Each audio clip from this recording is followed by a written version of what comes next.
नगर जिल्ह्यामध्ये झालेल्या पंचायत समितीच्या सभापतीपदींच्या निवडणुकीमध्ये भाजपा, काँग्रेस आणि राष्ट्रवादीने आपला झेंडा फडकावला आहे, तर स्थानिक आघाडी आणि महाआघाडीने सुद्धा आपले उमेदवार विजयी केलेत। काँग्रेस आणि राष्ट्रवादी यांचा आजपर्यंत वर्चस्व असलेल्या जिल्ह्यामध्ये भाजपाने 4 ठिकाणी सभापतीपद आपल्याकडे ठेवलं, तर नगर तालुक्यामध्ये काँग्रेस आणि शिवसेनेने आघाडी करत शिवसेनेने या ठिकाणी आपला झेंडा फडकावला।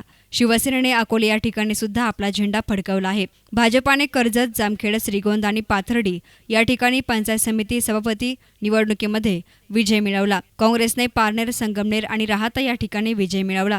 राष्ट्रवादी काँग्रेसने राहुरी, शेवगाव, कोपरगाव आणि महाआघाडीने श्रीरामपूर येथे विजय मिळवला, तर शेतकरी क्रांतिकारी पक्षाने नेवासा येथे विजय मिळवला। आता सर्वांचं लक्ष 21 तारखेला होणाऱ्या जिल्हा परिषद अध्यक्षपदाकडे लागलं आहे। जिल्हा परिषदमध्ये काँग्रेस आणि राष्ट्रवादीत मोठी रस्सीखेच असून यामध्ये भाजप आणि शिवसेनेचा काय पवित्रा राहतो आणि त्यावरच अध्यक्षपद ठरेल हे मात्र नक्की। तर या प्रसंगी सभापती रामदास भोर यांनी आपली प्रतिक्रिया व्यक्त केली।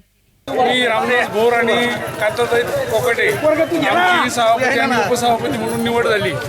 आजपर्यंत ज्या पद्धतीने शिवसेनेने या पंचायत समितीचा कारभार केला त्याच पद्धतीने किंबहुना थोडा जास्त अतिशय चांगल्या पद्धतीचा आम्ही दोघं कारभार करू। सगळ्या सहकाऱ्यांना, सगळे पंचायत समिती सदस्य यांच्या वतीनं मी ग्वाही देतो की आम्ही अतिशय व्यवस्थित कारभार करू आणि सगळ्यांना विश्वासात घेऊन चांगला कारभार केला जाईल अशी विनंती करतो आणि थांबतो। मी रामदास भोर आणि कांताताई कोकटे यांची सभापती आणि उपसभापती म्हणून निवड झाली।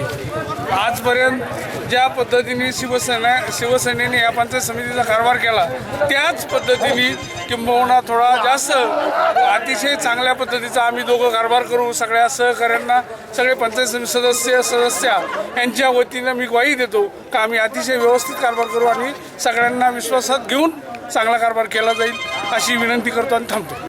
News reporter Sushil Thorat, S9 media, Ahmednagar.